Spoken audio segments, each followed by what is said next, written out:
Hello दोस्तों, कल की वीडियो में हमने समझाया था आपको यूपी पुलिस कांस्टेबल का फॉर्म कैसे अप्लाई किया जाता है, उसमें क्या क्या क्राइटेरिया रहता है और काफ़ी सारे डॉक्यूमेंट के बारे में हमने कल की वीडियो में समझाया था। तो आज की वीडियो हम बताएंगे यूपी पुलिस कांस्टेबल का जो एग्ज़ाम का पैटर्न रहता है, जिसमें जो सब्जेक्ट में कौन से सब्जेक्ट से कितना मार्क का नंबर आने वाला है, कितने क्वेश्चन आने वाले हैं। आज की वीडियो में संपूर्ण जानकारी देने वाले हैं। तो दोस्तों, अगर आपको भी उत्तर प्रदेश पुलिस जो कांस्टेबल की जो वैकेंसी निकली है, इसमें अगर भाग लेना है तो हमारे इस चैनल को जरूर सब्सक्राइब कर लीजिएगा, क्योंकि यहाँ पे तुम्हें बहुत ही नॉलेजेबल कंटेंट वीडियो मिलने वाली हैं। तो दोस्तों, सबसे पहले हम बात कर लेते हैं, ये जो एग्ज़ाम है स्टेट गवर्नमेंट के थ्रू एग्ज़ाम लेवल हो रहा है, ठीक है। और जो इसमें एग्ज़ाम होगा, इस बार एग्ज़ाम जो है तुम्हारा OMR सीट के थ्रू होगा, ठीक है। एंड यहाँ पे हम बात कर लेते हैं, जो टाइमिंग रहेगा एग्ज़ाम का वो मात्र 2 घंटे का टाइमिंग रहेगा। दोस्तों, ये चीज़ आपको अभी, अगर आपके पास दोस्त एक कॉपी और एक पेन है तो प्लीज़ एक कॉपी पेन लेकर के और बैठ जाइएगा, और जो मैं आपको समझा रहा हूँ वो एक पेन और उस पर लिख लीजिएगा। उसके बाद मैं गारंटी लेता हूँ आपको बहुत ही अच्छे से समझ में आ जाएगा, ठीक है। तो दोस्तों, सबसे पहले हम बात करते हैं, इसमें जो क्वेश्चन रहने वाले हैं वो 150 क्वेश्चन रहने वाले हैं। 150 क्वेश्चन में दोस्त, जो एक क्वेश्चन रहेगा जो 2 मार्क उसका मिलेगा, 150 गुणा 2, 300 मार्क टोटल होने वाले हैं। तो दोस्त, यहाँ तक आपके समझ पूरा आ गया, ठीक है। उसके बाद आपको जो है सबसे पहले बात कर लेते हैं, जो क्वेश्चन एंड आंसर रहेंगे। सबसे पहले आपका सामान्य ज्ञान, जिसे हम GK बताते हैं, वो बहुत ही महत्वपूर्ण होने वाला है। सामान्य ज्ञान से जो है 38 क्वेश्चन रहेंगे मेरे दोस्त। 38 गुणा एक क्वेश्चन 2 नंबर का रहेगा, तो टोटल 76 क्वेश्चन, 76 नंबर का पेपर आएगा सामान्य ज्ञान से। तो दोस्त, सबसे पहले सामान्य ज्ञान है। उसके बाद जो है सेकंड नंबर पे जो आएगा उसमें सामान्य हिंदी होने वाली है, जिसे हम जनरल हिंदी बोलते हैं। इसमें जो है 37 क्वेश्चन आएंगे। 37 गुणा 2 करेंगे तो ये जो नंबर आएगा 74 नंबर का आपका सामान्य हिंदी का पेपर आएगा, ठीक है। उसके बाद जो यहाँ पे मैथ का रहता है, मैथ में तुम जो कहोगे संख्यात्मक और मानसिक क्षमता के बारे में, न्यूमेरिकल मेंटल एसिडिटी रहती है, टेस्ट रहते हैं, काफ़ी सारे जो संख्याओं का ज्ञान कराना होता है, उसका 38 नंबर का आता है। मैथ वेरी इंपॉर्टेंट रहता है ब्रो, आपको जो है मैथ पे भी फोकस रखना है, क्योंकि काफ़ी सारे जो बच्चे होते हैं वो सामान्य ज्ञान और हिंदी में मेहनत करते हैं लेकिन मैथ को इतना टाइम नहीं देते। तो आपको मैथ को भी ज़रूर टाइम देना है, क्योंकि मैथ ही एक ऐसा इंपॉर्टेंट है कि यहाँ पे पूरा का पूरा मार्क्स आपका जो यूपी पुलिस में जो आपको लगना है, तो वहाँ पे मैथ आपको बहुत ही सपोर्ट करने वाला है। तो मैथ में 38 आएगा। 38 को अगर हम 2 से गुणा करते हैं तो यहाँ पे हमारा जो है 76 नंबर का मैथ आ जाता है, ठीक है। उसके बाद जो हमारा मानसिक अभिरुचि है, बुद्धिमत्ता है, जिसे हम रीजनिंग के बारे में बताते हैं, तो रीजनिंग जो है मात्र 37 नंबर का है। 37 गुणा 2 करेंगे तो ये 74 नंबर आ जाएगा। तो दोस्त, ये तो हुआ यहाँ पे क्लियर कि कौन से सब्जेक्ट से कितने नंबर आने वाले हैं, कितने क्वेश्चन होने वाले हैं। एक क्वेश्चन जो रहेगा 2 नंबर का रहेगा, ये चीज़ आपको जरूर याद रखनी है। नेगेटिव मार्किंग जो रहेगी दोस्त, 1/4 की नेगेटिव मार्किंग है। कोई नेक्स्ट बात कर लेते हैं, सामान्य ज्ञान में जो सामान्य हिंदी है, इसमें सामान्य हिंदी में जो मेन टॉपिक हैं, किस किस टॉपिक पर रहने वाला है। देखो, ये नॉर्मलाइजेशन है कि सामान्य हिंदी में हिंदी वर्णमाला, हिंदी वर्णमाला तुमने देखा होगा कक्षा 1 से स्टार्टिंग की जाती है वर्णमाला के बारे में। हिंदी वर्णमाला आपको बहुत ही हिसाब से देखना, 1 से 2 नंबर का फंस जाता है इसमें, ठीक है।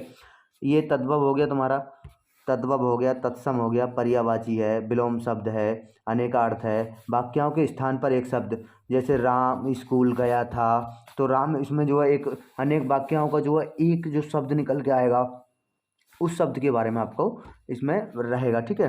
यहाँ पे समरूपी भिन्नार्थ शब्द, जो समान रूप के विभिन्न अर्थ वाले जो शब्द होते हैं उनके बारे में आएगा। अशुद्ध वाक्यों को शुद्ध करना, जैसे इसमें आपको जो है इसमें 2 नंबर का पक्का आएगा अशुद्ध वाक्य वाला। इसको आपको थोड़ा अच्छे से देखना है। जो अशुद्ध शब्द होते हैं, जैसे वाक्य को पूरा वाक्य बना दिया लेकिन वाक्य जो रियल में लिखा जाएगा उसमें आधा का बनेगा, इस तरीके से जो अशुद्ध शब्द हैं वो आपको पहचानें। इसमें बहुत ही सिंपल आएगा लेकिन आपको इसको समझना बहुत ज़रूरी है, ठीक है। यहाँ पे जो लिंग के बारे में, यहाँ पे इसमें भी 1 आध नंबर का फंस जाता है। वचन के बारे में भी 1 आध नंबर का आ जाएगा। कारक है, सर्वनाम, विशेषण, इसमें से 1 नंबर का इसमें नॉर्मलाइजेशन आता है, ठीक है। उसके बाद जो है क्रियाकला है तुम्हारा, देखो यहाँ पे क्रियाकला के बारे में बताया है, वाक्य बताया है, अव्यय बताया है, उपसर्ग, प्रत्यक्ष, संधि, समाज, विराम चिन्ह, मुहावरे एंड लोकप्रिय, इसमें से 2 नंबर का पक्का फंसेगा मुहावरे में से, ठीक है। छंद है, अलंकार 1 नंबर का पक्का आता है। अलंकार लिख के रख लो, अलंकार के बारे में एक अपना अलंकार जरूर समझना है आपको, ठीक है। उसके बाद देखो यहाँ पे हम अब ये हिंदी कंप्लीट हो गई। अब आए थे हम जीके के बारे में।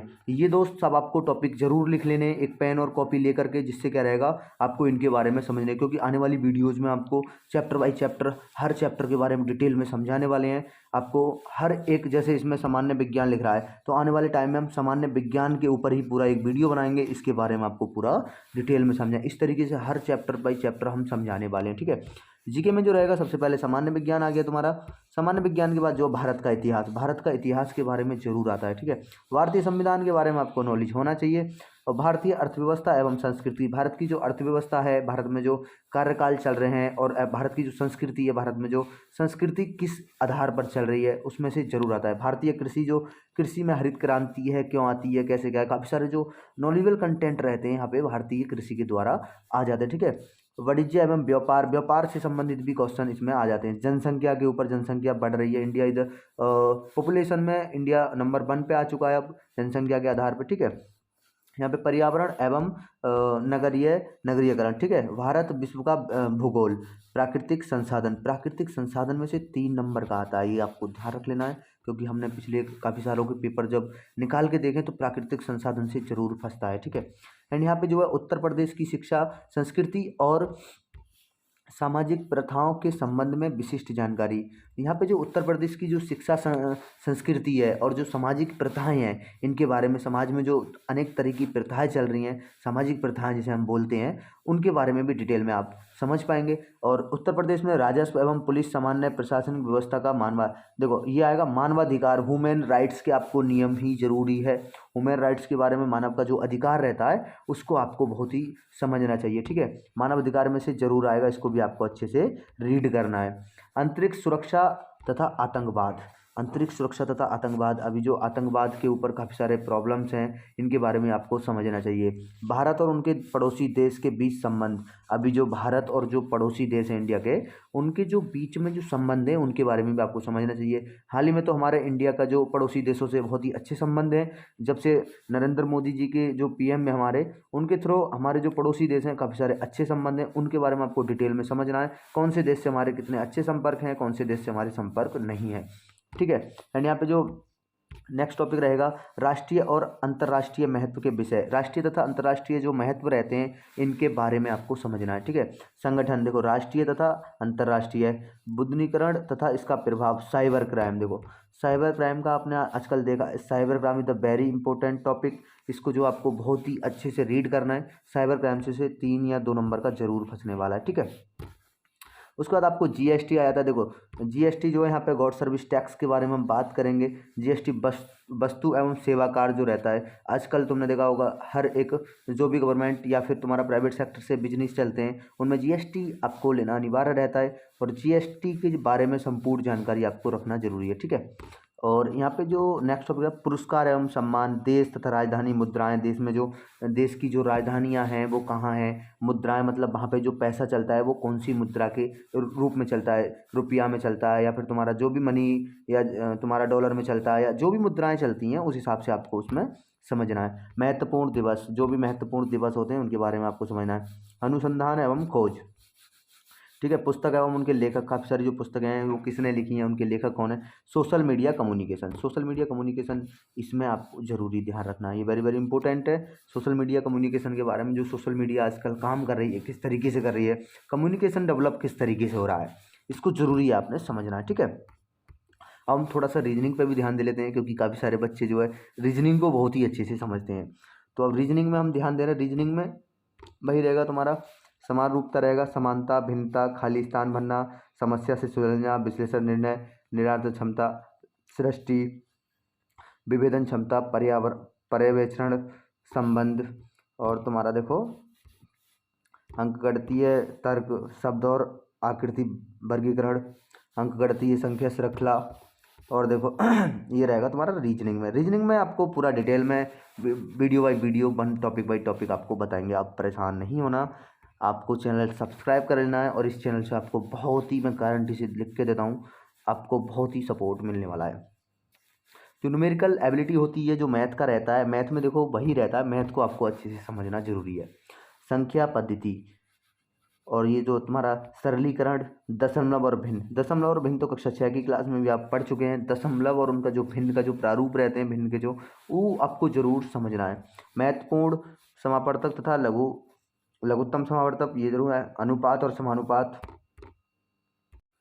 और यहाँ पे देखो प्रतिशत भी आपको जरूरी है समझना। प्रतिशत यहाँ पे लाभ और हानि है, छूट है, साधारण ब्याज, चक्रवृद्धि ब्याज, भागी दर, औसत, टाइम और वर्ग, टाइम और दूरी। ये तुम्हारे जो टॉपिक हैं इनको आपको समझना है। यहाँ पे देखो सरलीकरण और ग्राफ का प्रयोग, मेंसुरेंस, अंकगणितीय तथा विश्लेषण कार्य, विविध। ये जो इस तरीके से आपको मैंने डिटेल में आपको टॉपिक बाई टॉपिक समझाया है। अब आने वाले टाइम में जो वीडियो लाएंगे हम एक एक टॉपिक पे इनके बारे में डिटेल में समझाना, बाकी की सारी जानकारी आपको देना। तो दोस्तों उम्मीद करते हैं वीडियो आपको पसंद आया होगा। वीडियो पसंद आया तो प्लीज़ चैनल को सब्सक्राइब कर लीजिएगा, पास में जो घंटी इसको ऑल पे प्रेस कर लीजिएगा। तो इस वीडियो में इतना ही, मिलते किसी नेक्स्ट वीडियो में। जब तक के लिए जय हिंद, वंदे मातरम।